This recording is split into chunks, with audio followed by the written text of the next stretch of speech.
Vamos lá, meus irmãos, continuando aqui nossa primeira aula de Teologia Sistemática 6, matéria de escatologia, é o segundo bloco. Nossas aulas estão sendo gravadas. Agora a gente vai entrar nos slides do livro-texto, que é do Gruden, para a gente já ir mergulhando sobre os temas. Eu estarei pegando os slides e estarei passando aqui com vocês, e depois a gente vai retomar esses assuntos com mais detalhes, tá bom? Mas antes de mergulharmos aqui, nosso irmão Diego tinha perguntado sobre as referências cruzadas. Na minha opinião, a melhor Bíblia com referências cruzadas é a Revista e Corrigida. De preferência, aquelas Bíblias antigas que não tinham nota de rodapé. Elas trazem muitas referências cruzadas. A Revista e Atualizada, ela também traz notas de rodapé, mas comparativamente aqui, meus irmãos, comparando uma com a outra, uma página da Revista e Corrigida tem, eu diria, 3 a 4 vezes mais de referências cruzadas. E para aqueles que quiserem utilizar My Bible, deixa eu dar um exemplo aqui rapidinho para vocês. Na My Bible, olha só que interessante. Temos aqui uma versão que é a Bíblia Pentecostal. Se eu não me engano, é esse o nome. Na Bíblia Pentecostal, olha só, você vai abrir, por exemplo, aqui, ó, aqui está a fonte, né, dela. Deixa eu só ver se é a Bíblia Pentecostal mesmo. Bíblia de Estudo Pentecostal, é isso mesmo. Bíblia de Estudo Pentecostal. Quando você vem, você clica no azinho aqui, tá vendo? Esse azinho. E aí você vai abrir algumas referências. Deixa eu mostrar o próximo aqui, ó. Ou se não o B, ó. Tem algumas referências. Mas percebam que aqui, ó, olha que legal. No Bzinho trouxe várias referências, tá vendo? E é isso que eu quero que vocês sigam. Caso vocês queiram seguir a Bíblia de Estudo Pentecostal aqui da My Bible, eu creio que ela vai dar também um bom suporte também. Pode ver, ó, aqui, ó, o qual testificou da palavra de Deus. Aí vem as referências cruzadas. 1, 2, ó. 1 Coríntios 1:6, Apocalipse 9, Apocalipse 2:17, 1 João 1:11, tá bom? Então, sigam aqui. Se tivéssemos a corrigida, a Revista e Corrigida, eu ia dar preferência para ela. Mas aqui fica essa lição de casa para vocês, tá bom? Beleza, meus irmãos? Beleza, Diego? Beleza, pastor. Joia, então tá bom. Então, agora, vamos voltar aqui.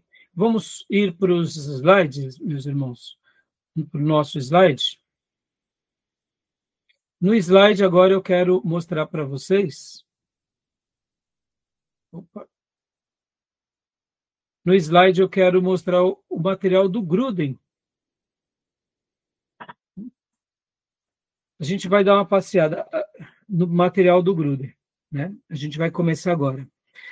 Irmãos, percebam que cada material de teologia sistemática, eles vão trabalhar, eu diria, trazendo ali algumas linhas mestras bem sólidas sobre a escatologia. Deixa eu mostrar aqui para vocês rapidamente, só para vocês terem uma noção.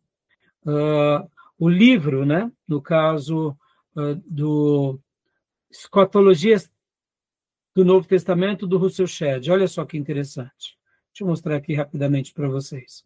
Só o índice, só para vocês terem uma noção do que ele vai trabalhar na sua obra. Ó. Ele primeiro, esse é o livro do Russell Shedd.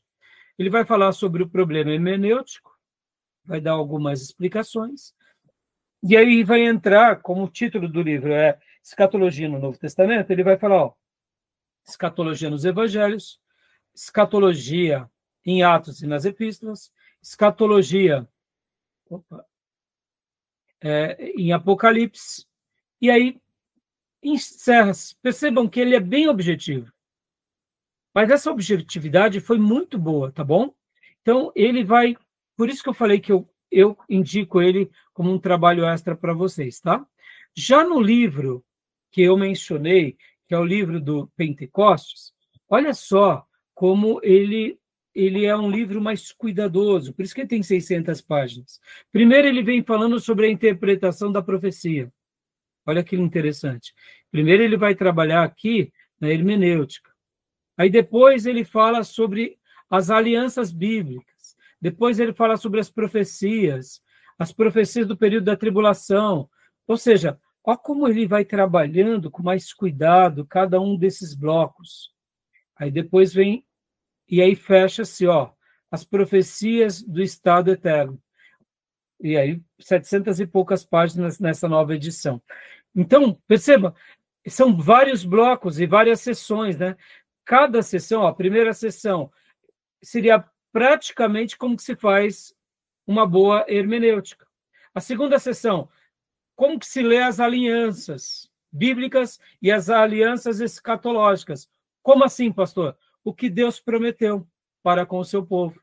Terceira sessão, as profecias na era presente. Olha só. E aí, quando ele trabalha na era presente, ele vai falar sobre essas linhas, pós-tribulacionistas, mesotribulacionistas, pré-tribulacionistas, os acontecimentos para a igreja após o arrebatamento. Ele vai defender a tese dele, ele vai defender o que ele pensa, mas ele trabalha nas linhas.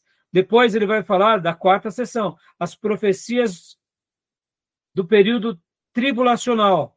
E aí ele trabalha mostrando Israel na tribulação, Armagedon, o juízo na tribulação. A quinta sessão, as profecias relacionadas ao segundo advento. Ou seja, então, notem como é um livro mais cuidadoso. É óbvio que, como é um livro também que vai defender a sua perspectiva, né? Mas é muito joia, tá bom? Então, deu para notar?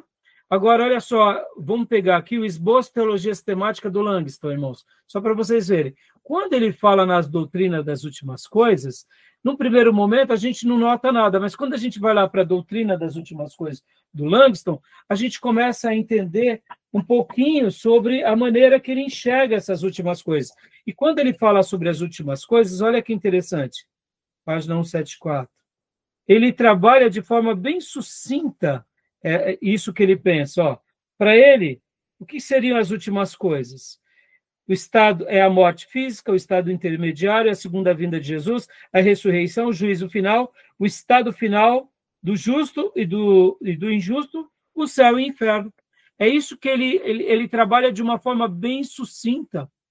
Então, por que eu gosto dessas teologias temáticas? Porque eles não floreiam muito, eles vão naquilo que, de fato, as Escrituras ensinam e tenta mostrar para nós o que eles pensam. Então, olha aqui, tá vendo? Ou seja, a doutrina das últimas coisas para o Langston resume-se nesses poucos itens. Tá bom, pastor, e os demais teólogos? E o nosso irmão Hobbes? A mesma coisa, meus irmãos. Olha o Hobbes aqui, olha que legal. Vamos lá, rapidamente. Escatologia. Ali, capítulo 10. Capítulo 12. A morte, ressurreição, o céu e o inferno. Aí, depois, a escatologia, as últimas coisas. A segunda vinda de Cristo, a ressurreição dos mortos, o juízo, a natureza do reino.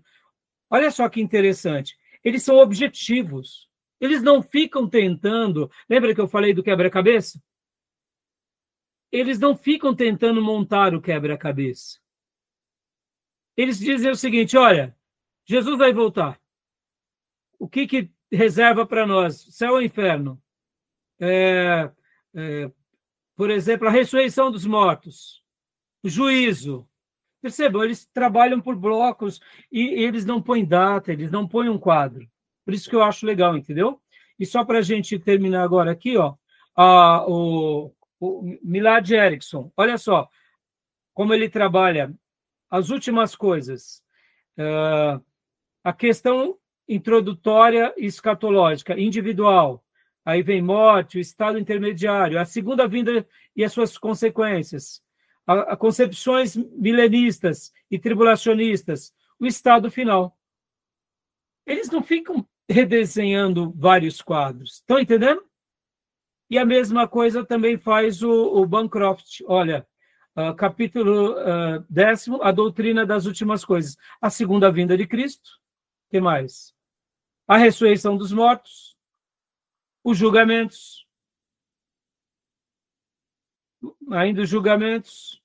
Destino futuro dos ímpios. e termina. Então, percebam, eles são mais objetivos, tá bom? Entenderam? Por isso que eu gosto dessas boas teologias sistemáticas, porque elas tratam para nós do que importa, o que a Bíblia fala. Mas não que as outras linhas não sejam relevantes. Por exemplo, irmãos, eu tenho aqui um livro do pastor Ernesto Nini, que é o livro baseado no arrebatamento. Pastor, e aí? Nosso querido, saudoso pastor Ernesto Nini, segundo ele, Jesus vem primeiro para a sua igreja e depois ele se revela ao mundo. Ou seja, ele trabalha dessa forma. Primeiro Jesus vem para os seus, arrebata a sua igreja e depois ele vem com a igreja julgar o mundo. Pastor Rai, essa é uma linha mais avivada, mais pentecostal. Mas o nosso querido doutor José Ribeiro Neto, que é um mestre brilhante, ele acredita assim também. Ou seja, vamos ouvir e vamos aprender com todas essas linhas, tá bom? Tudo bem? Joia? Então vamos lá para o slide do Gruden. Vamos trabalhar um pouco mais agora. Vamos lá, trabalhar no que o texto, que o livro nos ensina, né? Aqui é a parte 7 do livro, tá, meus irmãos? No meu livro, a parte 7 do livro trata sobre a doutrina do futuro, né? E olha que interessante, irmãos. Deixa eu até aproveitar também e mostrar que eu esqueci de mostrar. Deixa eu mostrar para vocês. Aqui a parte 7 do Gruden, né? Olha só. O Gruden trata dessa forma. Ó, a doutrina do futuro. A volta de Cristo, quando e como, o milênio, o juízo final, o castigo eterno e o novo céu e a nova terra. Pastor, o Gruden, então, ele vai trabalhar só isso? Só. Mas você concorda, irmãos? Muitas vezes vale muito mais a pena a gente ter uma clareza só disso, com profundidade, sem ficar com paranoias, né? Sem ficar com aquelas visões, eu diria, repletas de leituras erradas sobre esse tema. Eu até compartilhei no WhatsApp da classe, hoje mais cedo, como estudar a escatologia. 2 erros a se evitar. E vou até compartilhar aqui com vocês, que é a escatofobia, né? E a escatomania. Eu achei muito legal. É do curso em EAD da faculdade Spurgeon, né? Olha só que legal. Um aluno desse curso compartilhou comigo e eu achei muito legal essas duas coisas. Vou até mostrar aqui para vocês. Ó. Escatofobia é rejeitar o estudo do fim dos tempos, ou seja, tem tanto medo dos fins dos tempos que não estuda. Isso é escatofobia, tá, meus irmãos? E não estou conseguindo abrir, assim que eu conseguir abrir, eu publico para vocês, tá? E o que mais? E a escatomania é enfatizar demais o estudo dos fins dos tempos, ou seja, a gente precisa ter um cuidado com relação a essas coisas, porque o que tem de gente que faz uma leitura errada dos sinais dos tempos, a pessoa ela vive, eu diria, com uma ideia um pouco opressa sobre essas coisas. Isso é ruim, sabe, irmãos? Faz mal isso, né? Tá bom? Eu não estou conseguindo compartilhar aqui com vocês agora, mas assim que der, eu compartilho, tá? Então, vamos voltar aqui para o slide do Gruden e vamos mergulhar nele. Aqui. Vamos lá.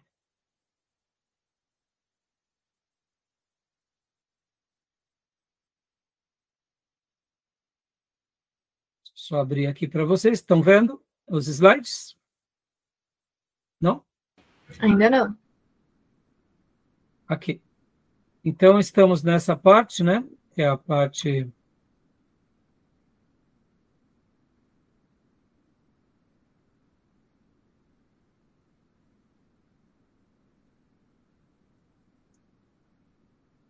Deixa eu só abrir aqui.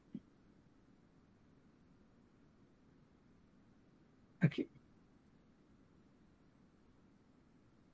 Lembrando que a obra do Gruden, né, meus irmãos, ela contém aqui todas essas porções, né? A gente já passou por algumas delas.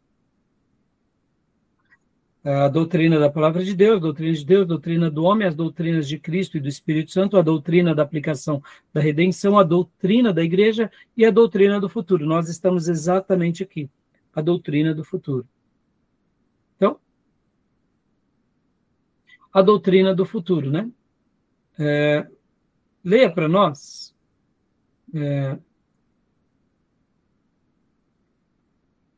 Irmã Beatriz, por gentileza. A escatologia. Escatologia. Pontos de concordância. A volta repentina de Jesus. Lê todas as referências? Não, não precisa, né? Ou seja, vocês concordam que esse é um ponto de concordância muito bom para todos nós? É difícil a gente encontrar um irmão que não crê na volta de Jesus, não é verdade? A volta de Jesus é um assunto que todo mundo acredita. Olha que interessante, tá, irmãos? Lembra que eu falei que na igreja, ali por volta de 1800, existiam certas doutrinas que eles estavam se esquecendo, né? Por exemplo, depois da reforma, também a igreja de Jesus, ela sofreu desse mal. Tem a reforma protestante, depois tem aquele período de esfriamento. A Bíblia passa a ser apenas mais um livro de cunho ético e moral. As verdades espirituais das Escrituras, por um grande número de teólogos, começou a ser lido mais com esse viés ético e moral, já que a igreja estava se tornando, segundo eles, mais inteligente. A gente não precisava de milagre, porque agora a gente já tem os médicos, está entendendo? Os nossos irmãos ali, Wesley, Whitefield, Spurgeon, sofreram dessa racionalização. Porque naqueles dias só se cria no que se explicava. Ora, já eles estavam em péssimos lençóis, porque eles não podiam provar Deus. E como já que eles não podiam provar Deus, pelo menos Deus servia para aquela geração como um termômetro ou um meio que nos elevava uma vida mais digna na nossa ética e na nossa moral. Logo, os nossos irmãos ali, dos dias de Spurgeon, nos dias de Wesley, eles então sofriam disso. Os milagres do Velho Testamento, as profecias sobre a escatologia. E essa ideia, Jesus vai voltar? Ele precisa voltar? Graças a Deus, depois dessas novas mudanças que nós tivemos depois de 1900 para cá, em todas as igrejas, sejam elas históricas, reformadas, avivadas e pentecostais, esse tema virou um tema presente para todos nós. Pode ver que é comum a gente aguardar a volta de Jesus. Só que existem irmãos que vão para um lado mais, como a gente viu há pouco, né? Mais exagerado, lembra? Vai para aquilo que a gente falou há pouco, né? Que é a escatofobia, né? Ou para a escatomania. Então, eles vão para os extremos. Isso é perigoso, né? E a gente tem que tomar cuidado contra essas coisas, né? Tá bom? Então, sobre isso, tudo bem? Sobre essa questão, né, da volta repentina de Jesus. Agora, qual que é o ponto de discordância aqui, meus irmãos? Jesus, ele volta, não volta? Agora, é uma volta ou duas voltas? O que vocês acham? O que vocês já aprenderam sobre isso? Acho que vai voltar uma vez só, né? E aí, meus irmãos? E aquela ideia que Jesus vem, busca a sua igreja, e a igreja é levada às bodas do Cordeiro, aí começa os 7 anos de tribulação. Então ele voltou aqui, mas aí depois não vem a tribulação? O juízo? Então, mas ele não vai julgar todas as nações? Olha, mas se ele vai julgar todas as nações, então acabou a tribulação. Está entendendo? Estão entendendo como o quadro ele é complicado? Se a gente pinta um quadro e a gente diz, será assim? aí a gente está colocando nas escrituras algo que a gente deduz. Percebam como é perigoso. Por isso que a gente está aqui estudando. Ó, é consenso, Jesus volta, tá, meus irmãos? Fiquem em paz, tá? Ele vai voltar para você, ele vai voltar para mim, tá bom? A gente não sabe o dia, a hora nem quando. Aí vem as 3 teorias da tribulação. Por isso que vem o pré-tribulacionista, o mid-tribulacionista e o pós-tribulacionista. A gente vai chegar lá, tá bom? Mas é interessante, né? Porque a Bíblia vai falar que ele vai voltar, e está aqui, ó, a volta repentina de Jesus é fato. Todos são esses textos bíblicos. Em Mateus 24, 20, né? Marcos 13, Lucas 12, 1 Coríntios 16, Filipenses 3, 1 Tessalonicenses, Tito, Hebreus, Pedro, 1 Pedro, 2 Pedro e Apocalipse. Ou seja, ele volta, tá bom? Continuando aqui. Uma volta só. Então, aí pega fogo, Júnior. Pega fogo. Ó, tem nomes brilhantes, viu, Júnior? Só para você ver. Tem nomes brilhantes, teólogos brilhantes, que vai dizer que ele volta, sim, mas ele vem para os seus, depois ele vem com os seus. Então, percebam, é muito difícil esse assunto. E eu não quero fechar aqui, tá, meus irmãos? Eu tenho a minha leitura, mas, pastor Raí, aí, o senhor está certo? Não sei. Eu sei de uma coisa, ele vai voltar. E eu acredito piamente nisso. Esse domingo, né, eu preguei uma mensagem e falei, inclusive, sobre os 40 mártires de Sebastião. E a minha tese que eu defendi é: a gente tem que viver hoje como se Jesus fosse voltar amanhã. Ou, quem sabe, a gente fosse se encontrar com Jesus amanhã. E aí contei a história daqueles 40 mártires. E por quê? Porque Jesus voltou para eles, né, irmãos? Entendeu? Então a gente não sabe. Jesus volta amanhã, de fato, ou ele volta para mim ou para nós? Né? Mas uma coisa certa, ele vai voltar. Ele vai voltar. E todo olho o verá. Isso é fato. A profecia diz isso. Sobre essas discussões teológicas, por isso que eu não gosto de pintar um quadro. Mesmo que há pouco nós falamos e mostramos aqui aquele quadro, que é um quadro que, por sinal, é um quadro aqui, ó, fantástico, que vale a pena a gente estudar, que você aprende melhor a fazer a leitura aqui da estátua de Daniel, você faz uma leitura melhor aqui sobre o inferno, sobre o Hades, o lugar dos mortos, sobre o lugar da grande destruição, você faz uma leitura melhor aqui desse período, antes de começar a fase de Abraão, você faz uma leitura boa sobre a igreja, você faz uma leitura boa sobre as profecias dos sinais dos tempos, mas, ao mesmo tempo, quando você desenha um quadro como esse, se torna muito perigoso. Porque, irmãos, enquanto eu estou explicando aqui para vocês, ó, deve ser assim. Muitos pastores e professores estão dizendo o seguinte: vai ser assim. Entendeu? Olha aí, ó o acréscimo, entendeu? A pessoa nem percebe que ela fez o acréscimo. Por isso que Tiago 3,1 vai dizer: não queiram muitos de vocês sejam mestres, porque sobre vocês repousa um juízo mais severo. Eu não posso dizer que vai ser assim se as escrituras não diz 100%. Eu posso falar, Jesus volta, sem medo de errar, mas eu não sei quando ele volta. Entendeu? O milênio vai existir, mas como será o milênio, não sei. Então, quando eu pinto um quadro, é perigoso. Por exemplo, irmão, eu estava conversando, né, com alguns irmãos, e aí, de repente, os irmãos estavam falando sobre Moisés, e daqueles quadros, né, e aí a pessoa começou, mas Moisés, né, lá na Bíblia está assim. Eu falei, olha, o que você está falando não está na Bíblia. Isso daí está falando lá nos filmes Os 10 Mandamentos. Você está citando Moisés com base nos filmes Os 10 Mandamentos. Você não está citando Moisés com o que está escrito na Bíblia. Mas não está. Aí a pessoa disse assim, mas não foi isso que aconteceu? Eu falei, não, não foi. Mas não está na Bíblia assim? Eu falei, não, não está. A Bíblia só comenta até aqui. Daqui para cá é enredo cinematográfico. Ah, então quer dizer que a mãe de Moisés não estava sendo quase esmagada lá com aquela pedra? Não, não está na Bíblia aquilo lá, não. Mas ela não quase morre, Moisés não salva? Ela não se joga no braço de Moisés? Não, ali é filme. Ali é o Charleston Heston fazendo aquela obra linda dos 10 mandamentos, mas não está na Bíblia ali, não. O que está na Bíblia é outra coisa.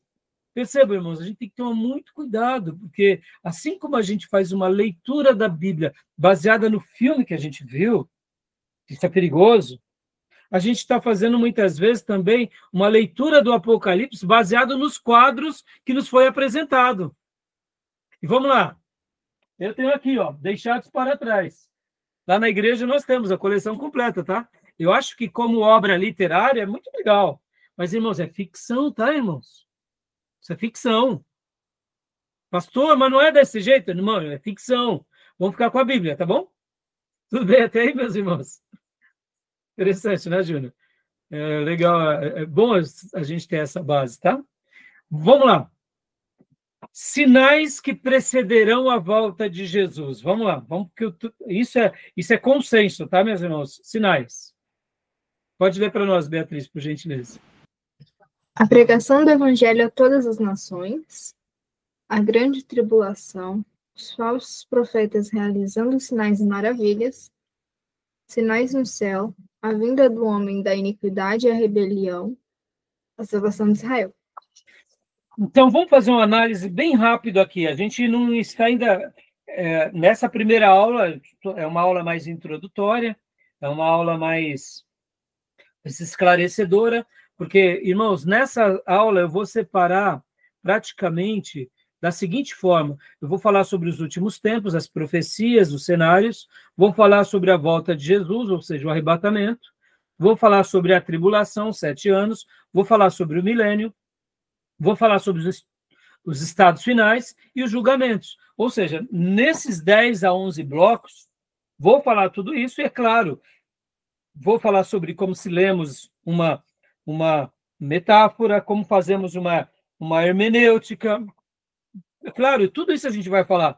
Mas percebam, é muito complicado quando a gente tenta pintar um quadro. Então, durante esse módulo, a gente vai trabalhar em tudo isso.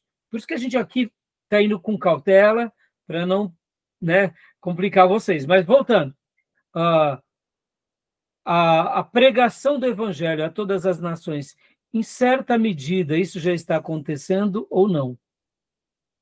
Sim. Precisa melhorar mais essa questão? Muito. Sim, muito.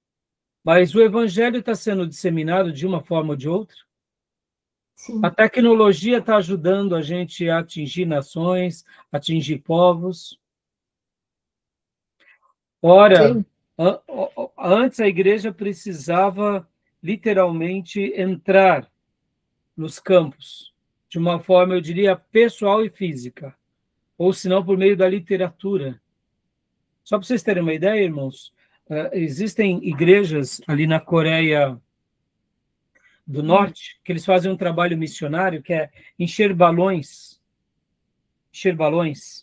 com gás hélio, e pendurar nesses balões muitas Bíblias.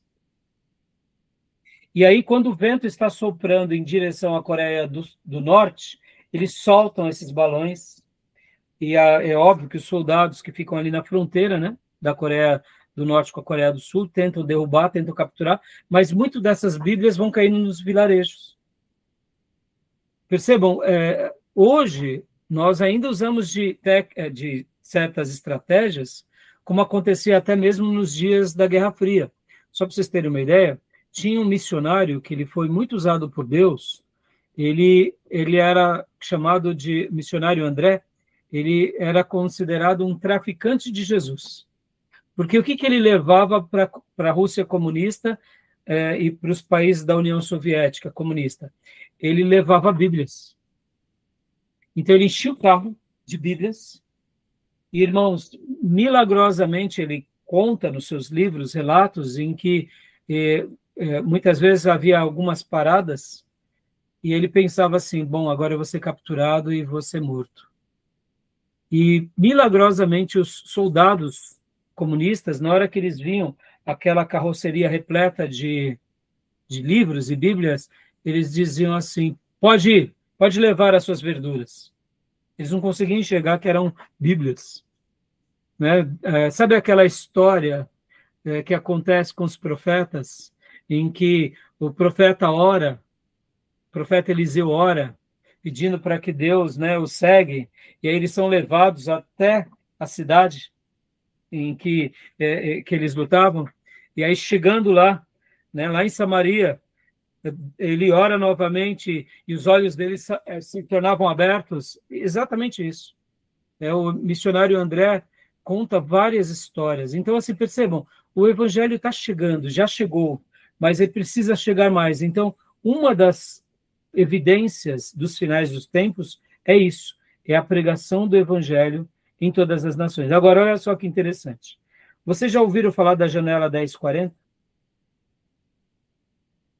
O que é a janela 1040? O que é, irmãos? Eu nunca ouvi falar, não, pastor. É uma... Pode falar, Miriam. Pode falar, irmã Lisa. Fala, Elisângela.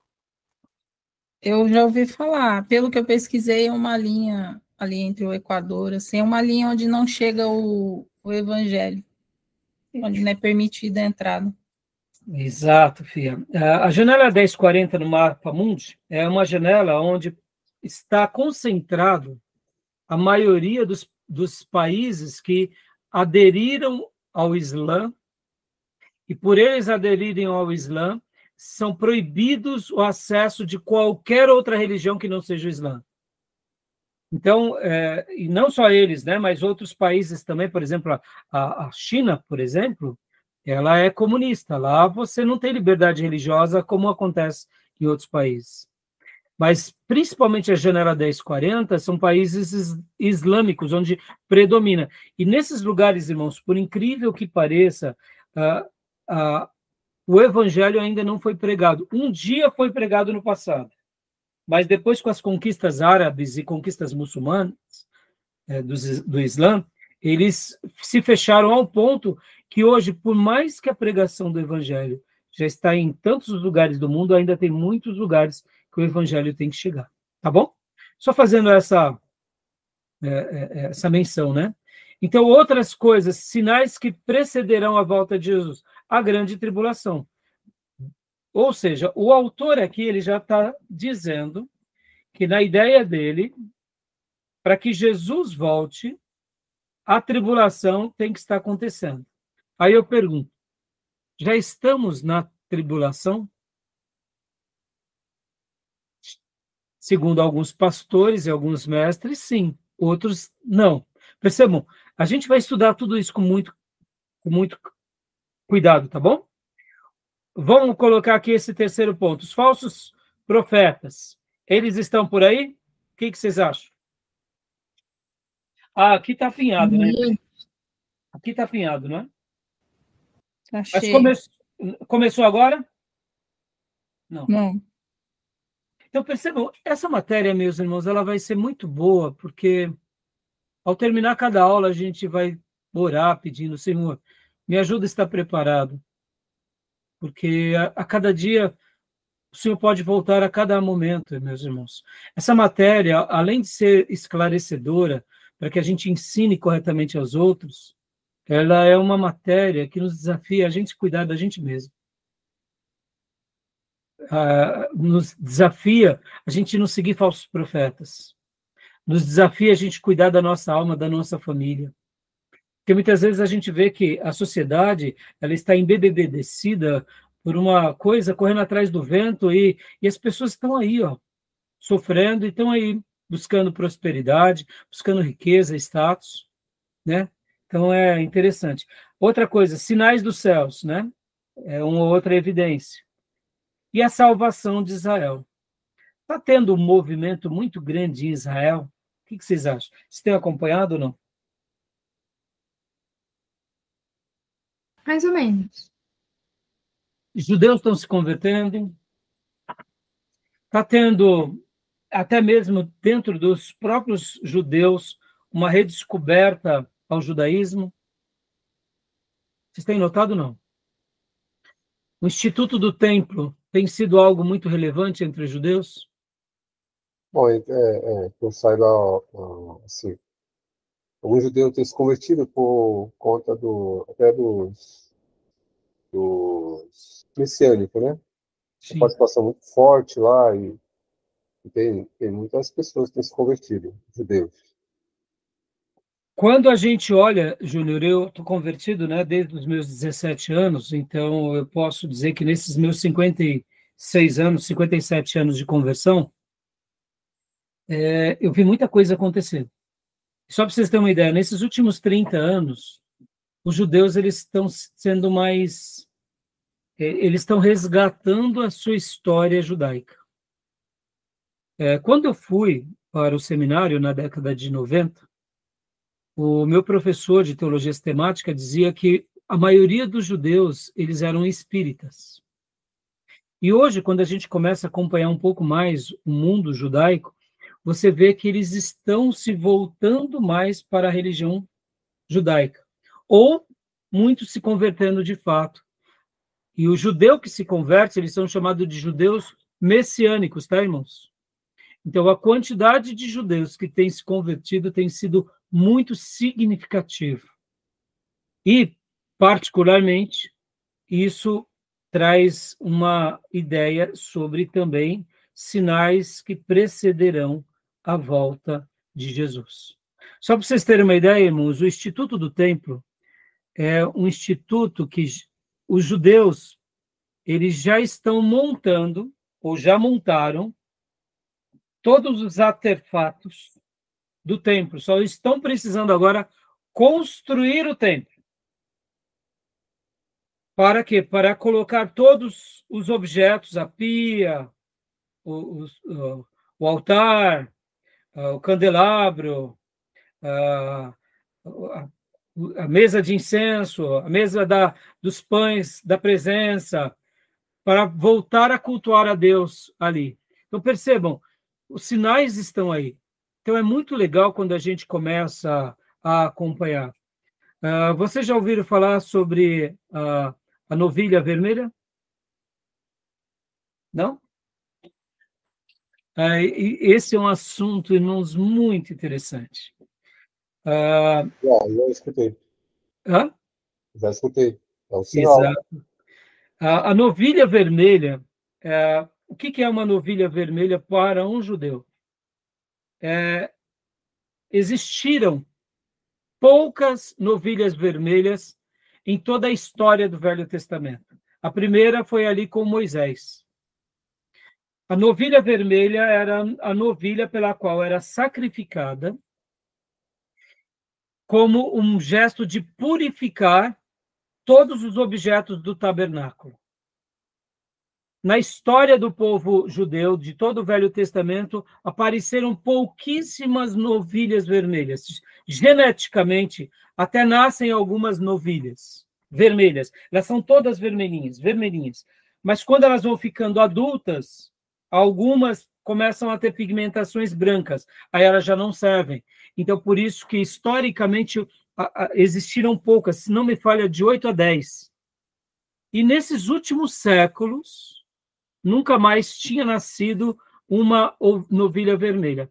As primeiras novilhas vermelhas nasceram e foram desenvolvidas, até mesmo, se eu não me engano, também em laboratório, nos Estados Unidos. E agora, recentemente, Israel importou essas novilhas, se não me falha a memória, do Texas, está lá em Israel. Agora já se tem novilhas vermelhas para se fazer o quê? O sacrifício para a purificação de todos os objetos do templo. E aí talvez você diga, mas pastor Rai, se não me falha a memória, a última novilha vermelha foi antes de Jesus. Então, meus irmãos, agora, recentemente, lá em Israel, depois pesquisem, e vejam lá, a Aline em Israel, ela vai mostrar isso para vocês, aquela guia turística que mostra. Então, tudo isso mostra um cuidado de Deus com relação às profecias. Uma das coisas que nós entendemos que será um dos acontecimentos para os finais finais do tempo, finais do tempo. É o que? A construção do Templo de Salomão. Então, é necessário que o Templo de Salomão ele volte a estar de pé. Como que isso vai acontecer se hoje, no lugar que era o Templo de Salomão, está sob o domínio dos muçulmanos? Humanamente falando, é impossível. É impossível. Os ortodoxos acreditam que a reconstrução do templo se dará com a volta do Messias. Então, porque, Júnior, por isso que eu estou falando sobre aqui a salvação de Israel. Perceba, Júnior, ao mesmo tempo que está se convertendo muitos judeus a Cristo, muitos estão se voltando às práticas do Velho Testamento. E, querendo ou não, segundo as profecias bíblicas, quem vai nomear o anticristo são os próprios judeus.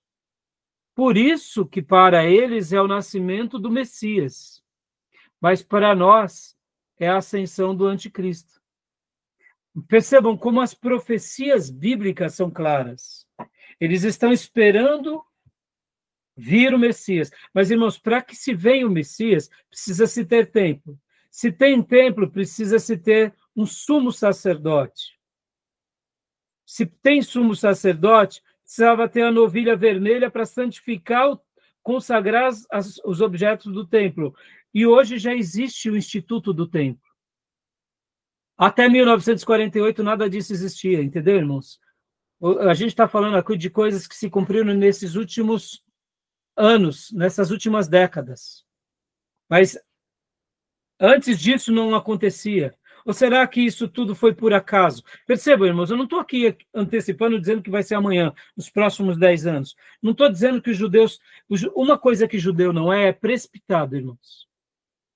Podem ver, quem é o sumo sacerdote dos judeus? Não tem, mas fique bem certo, uma hora vai ser nomeado uma pessoa como o sumo sacerdote entre os judeus.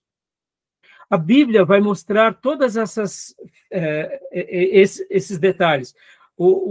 Alguém já disse uma frase que é muito interessante, irmãos. O palco está sendo montado, peça por peça, parte por parte. E quanto mais perto do fim a gente chega, mais evidências a gente vai estar tendo. Por exemplo, irmão, só um último detalhe. O Trump fez um tratado de paz agora com o grupo terrorista Hamas e com os palestinos. Olha só que interessante, irmãos. Muitos estão dizendo que o Trump pode ser o anticristo. Porque uma das evidências de que o anticristo será colocado na Terra é porque vai ter uma pseudo-paz. Está lá em Tessalonicenses. E fez um acordo de Abraão, né? Então, com os árabes. Exato. Historicamente, nunca teve isso. Nunca aconteceu. Nunca aconteceu na história. Ó, irmãos, vamos lá. Os árabes com o judeu brigam desde os dias de... e Emirados Árabes. Exato. Brigam a vida toda. Brigam no Velho Testamento e brigam no Novo Testamento. Depois do Novo Testamento, e brigam na história da igreja. Pode ver os muçulmanos, né, o Alcorão, pode ver as invasões muçulmanas. Percebam? Depois temos as cruzadas matando judeus, muçulmanos e outras religiões. E agora está tendo o acordo de Abraão. Será que isso não é evidência do fim? Meus irmãos, eu não estou dizendo que vai ser amanhã, mas é muito sugestivo tudo isso. Estão entendendo? Eu acho que Jesus está às portas, tá bom, meus irmãos? Então, eu estou jogando hoje, essa é a primeira aula que eu quero que vocês leiam, eu quero que vocês, né, venham cheios de dúvidas na próxima aula, tá bom? Então, vamos continuar aqui, no próximo slide. Teorias da vinda de Cristo. Leia para nós, Júnior, por gentileza. Cristo não poderá vir a qualquer momento. Cristo, de fato, poderá voltar a qualquer momento. Todos os sinais já foram cumpridos e, portanto, Cristo, de fato, pode voltar a qualquer momento. É impossível, mas possível, que os sinais já se tenham cumprido. Ou seja, percebe, irmãos, olha aqui as teorias, estão entendendo? E o Gruden vai mostrar na sua obra. Como eu disse, a gente agora só está passando aqui para mostrar um pouco de tudo que a gente vai trabalhar no livro dele e nos demais livros, tá bom? Próximo para nós, Júnior, por gentileza. Milênio. A palavra milênio. Apocalipse 22 e 3. A milenismo, pré-milenismo e pós-milenismo. Então, milênio, de fato, a Bíblia fala sobre o milênio, irmãos? Sim ou não? Sim. Mas e o que é o milênio? É um período de paz, um período de aquele... vamos dizer assim, vou pegar aquela analogia que o TJ passa lá com aquele livro do Paraíso, onde o leão... Vai ter uma paz, né? Momento de paz, de prosperidade na Terra, e parece que o Satanás vai estar preso, né? Então, você vê, tudo isso a gente vai estudar com detalhes, buscando aquilo que a Bíblia fala. O que ela não fala, a gente não vai afirmar. Mas percebam, irmão, se tratar do arrebatamento já é difícil, do milênio se torna mais ainda. São poucas passagens bíblicas sobre o milênio. E temos aqui pelo menos essas 3 teorias, que são as mais valorizadas. E a gente vai passar por elas, tá bom? E agora, olha só, vamos dissecar um pouquinho o que seria o amilenismo. Ó, a teoria do amilenismo. Leia para nós, Júnior. Amilenismo. O A já diz tudo, não, né? O A já diz tudo. Nenhum milênio futuro. Cristo, era da igreja, estado eterno. A cruz, né? Isso. Apocalipse 21 a 6 é agora. Ressurreição dos crentes. Ressurreição dos incrédulos, julgamento, novo céu e nova terra. Exatamente aqui, como diz, né, o slide do Gruden, da edição Vida Nova, olha só que interessante. O que é o amilenismo? Como o Júnior disse, o A já diz tudo. Não existe milênio. A igreja, ela já está vivendo aquilo que é chamado de milênio. Em algum momento, Jesus ele vem, os vivos são arrebatados, os mortos ressuscitam, Deus julga todas as coisas e a gente entra para o período eterno. Essa leitura aqui, meus irmãos, mais simples. E, de certa medida, até eu diria mais coerente. Só que olha que interessante. Quem pensou... Não, o amilenismo. Estou dizendo aqui como milênio. Mas vai estar dentro do meso... Então, aí por isso, dentro do amilenismo, Júnior, se o milênio não existe, o milênio, não há milênio, essa ideia da tribulação, a tribulação já estaria aqui também. A tribulação, as trombetas, entendeu? Porque você concorda que se não há milênio, como que você explica a tribulação? Aí, segundo os... Tem três teorias, né? Isso, O por pré, isso que eu digo... tribulação, o meso e o pós. Exato, mas dentro do amilenismo, qual que é a questão? Já estou antecipando aqui, só estou dando um resumo, tá, Júnior? A igreja primitiva, ela sofreu? Sofreu? Muito. A igreja dos mártires, como o nome já diz, passaram pelo martírio? Sim, sim. Opa, poderíamos dizer, de certa medida, que aquela igreja já sentiu algumas taças, alguns selos, algumas trombetas? Sim. Pode. Então, quando você faz essa leitura milenista, logo, você está dizendo que a tribulação que está em Apocalipse é só uma figura de linguagem que iria acontecer com a igreja durante a sua existência. A igreja que foi perseguida por causa do comunismo, socialismo, foi atribulada? Foi. A igreja que foi perseguida e é perseguida na China, ou lá na Coreia do Norte, ou mesmo nos países árabes, ela está sendo atribulada? Foi. Então, em certa medida, se nós dissermos que essas profecias estão se cumprindo sobre ele, ou já se cumpriram, estaríamos errados? Ou seja, porque eles passaram por sofrimento? Não. Então, percebam como as teorias elas vão determinar uma interpretação da Bíblia. Quem diz que o milênio não é literal, ele está dizendo o seguinte, que aqui o milênio é só uma figura de linguagem, que é uma fase em que entraremos para aquilo que seria já a eternidade. Então, percebam, a linha vai significar a hermenêutica. Entendeu, Júnior? Entendeu, irmãos? Olha como é complicado. Por isso que aqui, meus irmãos, entendo, tá?